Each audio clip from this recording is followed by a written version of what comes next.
Olá pessoal, bom dia a todos vocês. Nós estamos aqui para dar início a mais uma aula de correção de revisão. Nós iremos aqui então começar a corrigir a revisão de geografia e vou então aqui lendo, né, as alternativas e comentando com vocês sobre as alternativas. Eu vou esconder a minha imagem aqui para facilitar e melhorar aqui, né, visualmente a correção, tá? Depois qualquer coisa eu vou voltando aqui. Então, pergunta número 1. A maior parte dos fenômenos meteorológicos, como chuvas, ventos e deslocamento de massa de ar, ocorrem na troposfera. Então, todos os fenômenos, a grande maioria, né, dos fenômenos meteorológicos, eles acontecem na troposfera. Que fenômenos meteorológicos são esses? As chuvas, os ventos, deslocamentos de massa de ar, né? Esses fenômenos meteorológicos, eles acontecem então na camada aqui, né, chamada de troposfera. Então a resposta correta é a letra B. Número 2. A adaptação dos integrantes da seleção brasileira de futebol à altitude de La Paz foi comentada em 1995 por ocasião de um torneio. Como pode ser lido no seguinte texto abaixo? A seleção brasileira embarca hoje para La Paz, capital da Bolívia, situado a 3.700 metros de altitude, onde disputará o torneio Interamérica. A adaptação deverá ocorrer em um prazo de 10 dias aproximadamente. O organismo humano a altitudes elevadas necessita desse tempo para se adaptar, evitando-se assim o risco de um colapso circulatório. A adaptação da equipe foi necessária principalmente porque a atmosfera de La Paz, quando comparada às das cidades brasileiras, apresenta o quê? Menor pressão e menor concentração de oxigênio, por causa da altitude, né? Então, quanto maior é a altitude, menor é a pressão e maior é a concentração de oxigênio, né? Altitude e altura, né? Então, quanto maior é a altitude, né, menor é a pressão atmosférica e maior é a concentração de oxigênio. Então, a resposta correta é a letra A. Então, número 2, vocês marquem a letra A. Agora nós vamos para a pergunta de número 3. A atmosfera possui 3 principais camadas: a ionosfera, a estratosfera e a troposfera. Sobre a atmosfera, assinale a alternativa incorreta. Então, aqui é para assinar a alternativa que está errada. E a alternativa que está errada é a letra E. Na troposfera, os gases que predominam são nitrogênio, gás carbônico, oxigênio e gás natural. Então, essa é a resposta que está errada, né? Então, está pedindo para você marcar a alternativa errada. Agora, nós vamos para a pergunta de número 4. Na ciência da atmosfera, usualmente é feita uma distinção entre tempo e clima. Por nós, entendemos o estado médio da atmosfera, né, em curto prazo, geralmente diário, sendo um de seus fenômenos. Por outro lado, abrange um maior número de dados por inferir observações contínuas, durante um longo período, sendo um dos seus fatores. No que tange à climatologia, as lacunas do texto são corretas as respectivas preenchidas. Então, é para você marcar qual é a letra que preenche aqui os espaços, né, do texto que eu acabei de ler. Então, o que compreende aqui é a letra B. Tempo, a chuva, o clima e a altitude. Agora nós vamos para a pergunta de número... Então, a letra A, voltando aí no número 4. Então, a alternativa é tempo, a chuva, clima e altitude. Então, é a letra B que vocês vão marcar. Então, número 4, as palavras que preenchem, né, os espaços do texto que eu li anteriormente é a letra B. Agora nós vamos para o número 5. É a camada da atmosfera mais próxima à superfície terrestre, com altitude que varia de 12 a 18 km. Nesta camada acontece, então, a concentração de cerca de 80% dos gases atmosféricos. Nós estamos falando, então, da onde? Da troposfera. A troposfera, então, é a camada, né, mais próxima à superfície, que ela varia de mais ou menos de 12 a 18 km de altitude. Então, a resposta correta é a letra A. Agora a pergunta de número 6. Assinale a alternativa correta que corresponde à camada atmosférica descrita no texto a seguir. Esta camada da atmosfera é caracterizada pelo fluxo de ar. Por possuir pouco oxigênio, não é recomendada a presença do homem nela. No dia 14 de outubro de 2012, no entanto, Félix Baumgartner, um austríaco, saltou de uma altura de 39 km. Para isso fosse possível, ele usou uma vestimenta especial. Ele então saltou da estratosfera, né?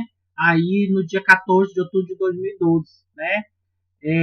Uma altura de 39 km de altitude. Então a letra C, que vocês vão marcar aí, né? Ele inclusive pulou usando uma vestimenta, né, especial para conseguir suportar, né, aqui, né, as baixas altitudes. Agora nós vamos para a pergunta de número 7. Em relação às camadas da atmosfera, assinale V para as proposições verdadeiras e F para as proposições falsas. Exosfera é a camada mais extensa da atmosfera. Nessa camada orbitam satélites artificiais. Falso. Troposfera é a principal camada da Terra. Nela ocorrem os fenômenos climáticos. Certo, que inclusive eu li anteriormente para vocês, né? Aqui dizendo que é da troposfera que estão presentes os principais fenômenos climáticos. Então, é verdadeiro. Termosfera é a última camada da atmosfera. Nela, o ar é muito rarefeito. Então, resposta falsa. A estratosfera inicia-se a partir da troposfera. Nela, quase não há umidade. Verdadeiro. Então, a resposta correta é a letra C. Então, vocês vão marcar aí a letra C, que é a que segue a sequência de verdadeiro ou falso. Então, a primeira é falsa, a segunda é verdadeira, a terceira falsa e a quarta verdadeira. 8. Dentre os elementos abaixo, os enumerados, assinale aquele que não é um fenômeno atmosférico. Então, aqui é para dizer o que não é um fenômeno atmosférico. A variação de temperatura é um fenômeno atmosférico. O índice de umidade é um fenômeno atmosférico. A formação de nuvens é um fenômeno atmosférico. O derretimento não é um fenômeno atmosférico. Aliás, ele é causado pelo detrimento da falta de um fenômeno atmosférico. E a formação de neblinas também é um fenômeno atmosférico. Então, número 8, vocês vão marcar a letra D. Tá? A resposta correta é a letra D. Aliás, isso, que não tem a ver com fenômeno atmosférico. Número 9. A adaptação dos integrantes da seleção brasileira de futebol foi comentada em 95. Essa resposta, ela repete, tá? Essa pergunta aqui, ela repete. Então, é a letra A. Menor pressão e menor concentração de oxigênio. Então, vocês desculpem aí, mas essa pergunta, ela repete. Mas não tem problema não, tá? Pergunta número 10. Possui 3 principais camadas. A ionosfera, a estratosfera e a troposfera. Sobre a atmosfera, assinale a alternativa incorreta. Então, aqui é para assinar a alternativa que é errada. Então, o ozônio encontra-se na estratosfera, né? E, na verdade, não é. É na atmosfera. A camada de ozônio encontra-se na atmosfera. Então, a resposta é errada. A troposfera é uma camada muito importante, pois com ela os habitantes da Terra estão em permanente contato, certo? O oxigênio existe em menor quantidade. O ar, ao contrário da Terra e da água, não transforma em energia. Então tá certo. A troposfera, os gases que predominam não são nitrogênios. Então tá certo. Então a resposta é a letra A. Agora, número 11. Eu tenho um texto, né? E sobre esse texto, né, que está aqui à esquerda, explique com base em seus conhecimentos sobre como funciona a dinâmica da atmosfera.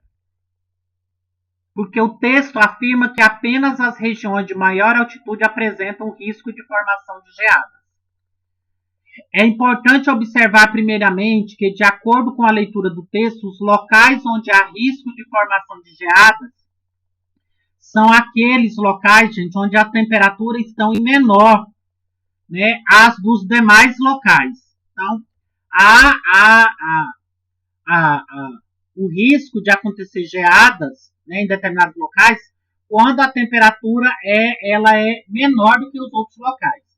Isso acontece porque nas zonas de maior altitude, quanto mais elevado for o relevo de uma região em relação ao nível do mar, menor serão as temperaturas, em virtude das diferenças de pressão e dos efeitos menos intensos da insolação da superfície. Então, é uma região que recebe menos luz solar, por isso, né, da consequência da formação das geadas. Número 12. Por que alpinistas devem sempre que for escalar grandes altitudes, levar suprimentos de oxigênio?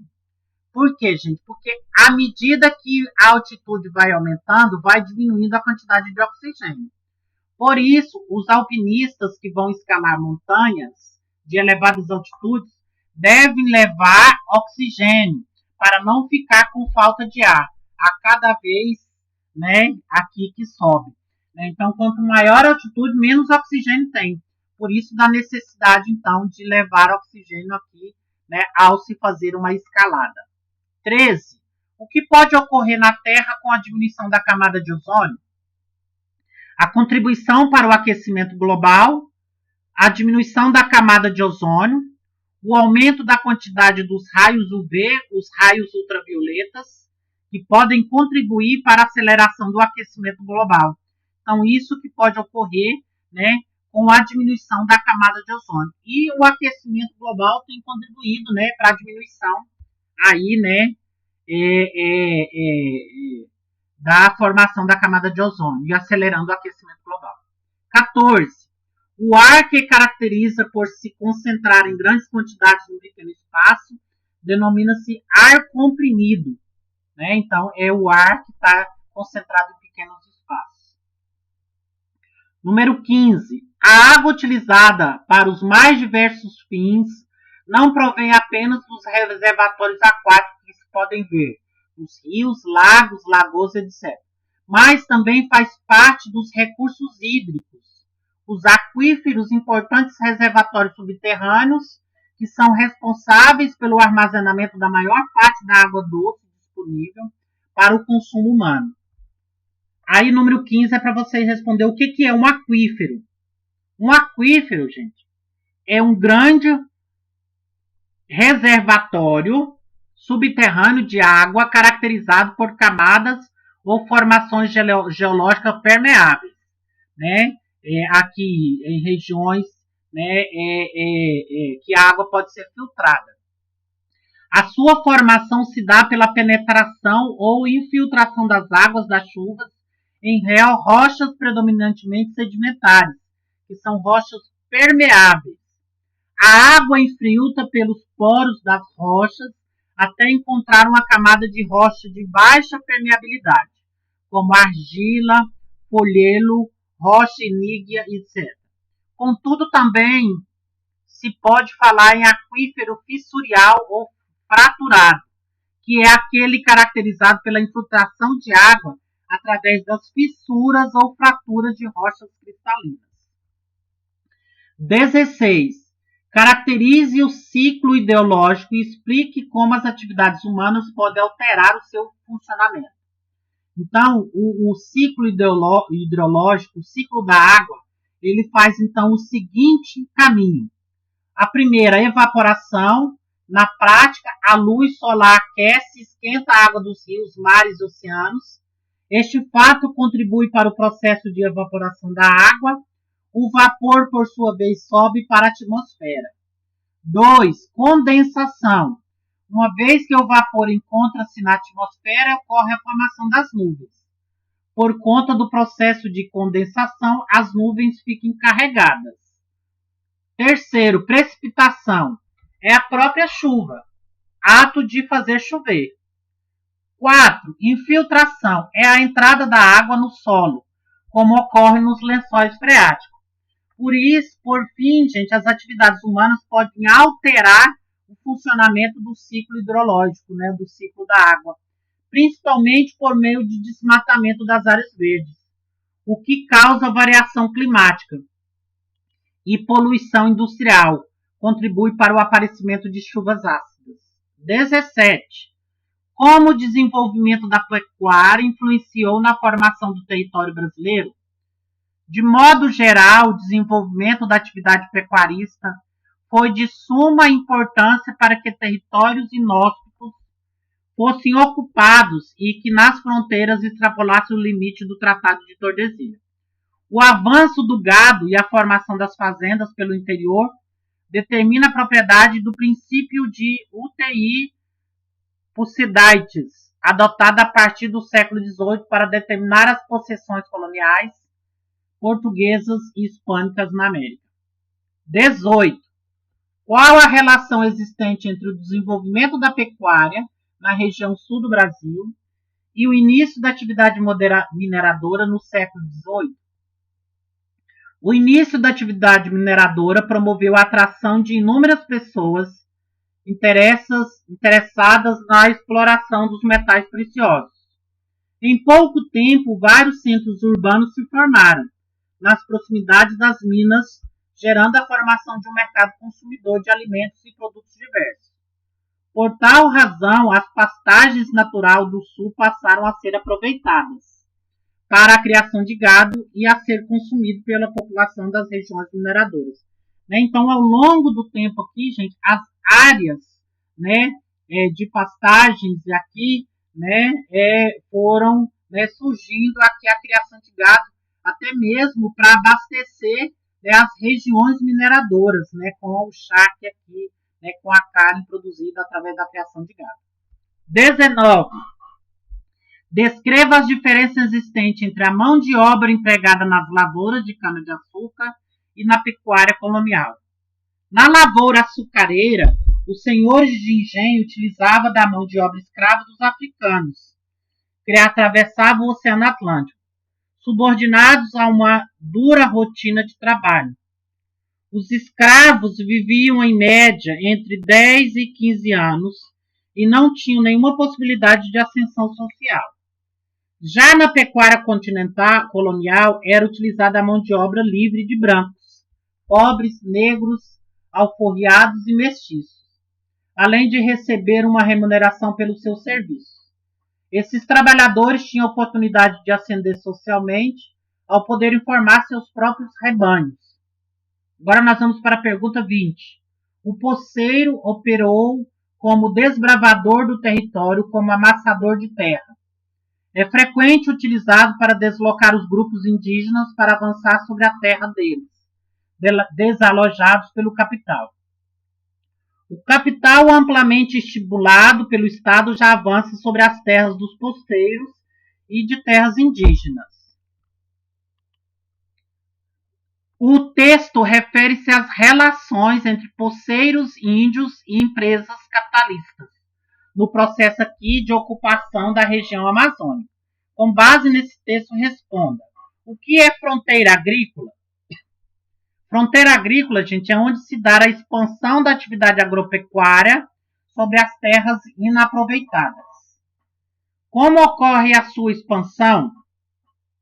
O Estado tem estimulado a incorporação de novas áreas agropecuárias, através da abertura de novas rodovias, como também através dos incentivos fiscais e de financiamentos aqui para que ocorra essa expansão agrícola.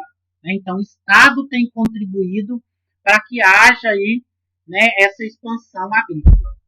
Letra C. Quais são as consequências dessa expansão agrícola?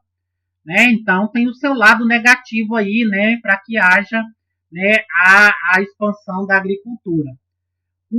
Esse fato do avanço do capital acaba deslocando estruturas agrícolas tradicionais e causa sérios problemas sociais, porque há aí substituição da atividade agrícola pela atividade industrial, no confronto entre índios e poceiros quase sempre desalojados. Então, as consequências da expansão é aqui os sérios problemas sociais e o confronto com índios e poceiros, no qual esses índios vão sendo desalojados através dessa expansão aqui da fronteira agrícola dentro da Amazônia, que tem se tornado um dos grandes problemas sociais né, ao longo do tempo, que é a ocupação da Amazônia e o conflito entre poceiros e índios e o desalojamento